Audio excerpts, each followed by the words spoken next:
बहू, ये घर है, कोई होटल नहीं। बहू, हमारे यहाँ जवाई के आने पर बढ़िया स्वागत होता है। नाश्ता, दोपहर का खाना, फिर शाम की चाय के साथ स्नैक्स, रात का खाना। अब तुम आ गई जो, तो ये तुम्हारी जिम्मेदारी है, कहीं कोई कमी न रह जाए। कमला जी बोलकर कमरे में चली गई। सही में मम्मी और चाची कितना सब करती थी किसी भी मेहमान के घर आने पर। अब यही मुझे भी करना पड़ेगा। चलो, कोई तो फायदा हुआ मम्मी की मदद करवाने का। कोई टेंशन नहीं, यूट्यूब पर नए आइडियाज देखती हूँ। सुनैना मन ही मन बोली। सुनैना की शादी राघव से अभी कुछ समय पहले ही हुई है। कमला जी और रमेश जी के बड़ी बेटी रचना और छोटा बेटा राघव। रचना अपने पति विजय के साथ 2 दिन के लिए आ रही थी। विजय की इस शहर में कोई मीटिंग थी, तो रचना अपनी माँ से मिलने आ गई। शाम को बेटी जवाई के आने की खुशी में कमला जी इंतजार में बाहर ही बैठी थी। सब तैयारी अकेले सुनैना ने ही की। आते ही चाय, साथ में ग्रिल्ड सैंडविच, पनीर के पकोड़े, पुदीने की चटनी, सौंठ की चटनी, सभी को सब बहुत पसंद आया। शाम को भी मटर पुलाव, वेजिटेबल रायता, दाल मखनी, शाही पनीर और मीठे में शाही टुकड़ा। 2 दिन यही सिलसिला चला, लेकिन सुनैना ने शिकायत का कोई मौका नहीं दिया। सबने बहुत तारीफ की। कमला जी भी खुश थी। कुछ दिनों बाद बुआ जी और फूफा जी आगे कोई शादी अटेंड करके आए थे, तो लौटते समय मिलने के लिए एक दिन रुक गए। सुनैना उनके हिसाब से कम तला हुआ नाश्ता बनाया, पर वैरायटी रखी। ऐसे ही खाने के समय कमला जी के चेहरे पर मुस्कान नहीं थी।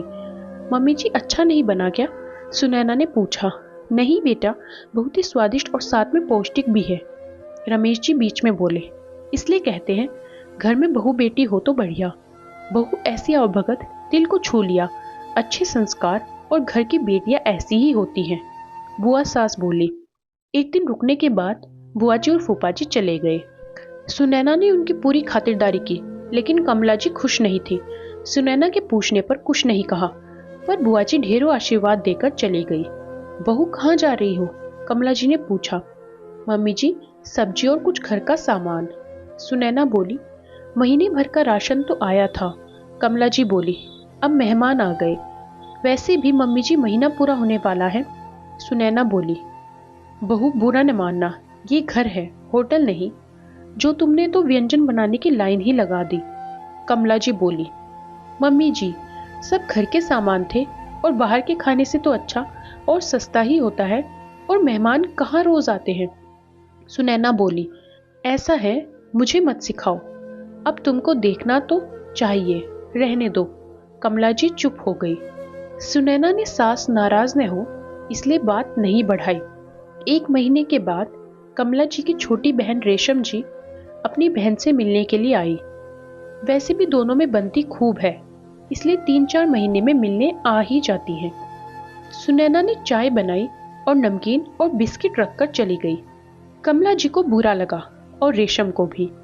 अपनी बहन के सामने कुछ नहीं कहा। रात में भी खाने में दाल सब्जी और रोटी चावल बने। बहू, ये क्या, कुछ स्पेशल नहीं बनाया? कमला जी ऊंचे स्वर में बोली। मम्मी जी, आपने ही तो कहा कि सुनैना कहने लगी। बहू, मेरी बात को पकड़ने की जरूरत नहीं, लेकिन तुम पूछ भी तो सकती थी। कमला जी बोली। कमला, जब हमारी बात हो गई थी फिर भी तुमने यही भेदभाव अपने समय में किया, और आज बहू को भी यही सिखाना चाहती हो। रमेश जी बोले। ऐसा नहीं है, आपको तो हमेशा ही मैं ही गलत लगती हूँ। कमला जी बोली। बहू, ये घर तुम्हारा भी है, और मैं यही कहना चाहता हूँ कि कोई मेहमान हो, चाहे तुम्हारे घर का या ससुराल का, सबका एक ही तरह से मेजबानी करना। आज तक मैंने अपना मुंह बंद रखा ताकि घर में शांति बनी रहे, लेकिन बहू, तुम्हारी वजह से मेरी बहन इस बार बहुत खुश होकर गई। कोई घर खाने के लिए नहीं, मान के लिए आता है, पर तुम्हारी सास ने ये बात नहीं समझी। आज अपनी बहन के लिए बड़ी जल्दी बुरा लग गया। रमेश जी बोले। देखिए, अब रेशम को अच्छे खाने की आदत है, और तुम्हारी बहन तो कहाँ। कमला जी बोली। तुम परिवार के लोगों को उनकी हैसियत से खातिरदारी करती हो, जो गलत है। बहू ने अपने परिवार में जो देखा वही किया। बहू ने जो आज किया वो मैंने जो कहा था, क्योंकि मैंने तुम दोनों की बात सुन ली थी। रमेश जी बोले। दीदी जीजाजी सही कह रहे हैं, रेशम जी बोली। सुनिए, मैं मेरी गलती मानती हूँ। बहू, तुम अब घर में जो मेहमान आए उसे अपने हिसाब से खातिरदारी करना। कमला जी बोली। मम्मी जी, मैंने मौसी जी के लिए उनकी पसंदीदा आइसक्रीम मंगवाई है, ये वो लाने के लिए ही गए हुए हैं। सुनैना बोली। सही में बहू, तुम सबका बहुत ध्यान रखती हो। कमला जी बोली। दोस्तों, कई लोग घर के आने वाले मेहमानों की खातिरदारी में भेदभाव करते हैं। वो सही नहीं, क्योंकि घर में पत्नी का ही आधिपत्य होता है।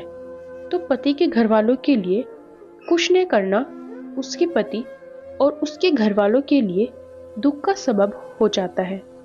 अगर कहानी पसंद आए तो वीडियो को लाइक करें, शेयर ज़रूर करें और चैनल को सब्सक्राइब करना बिल्कुल ना भूलें।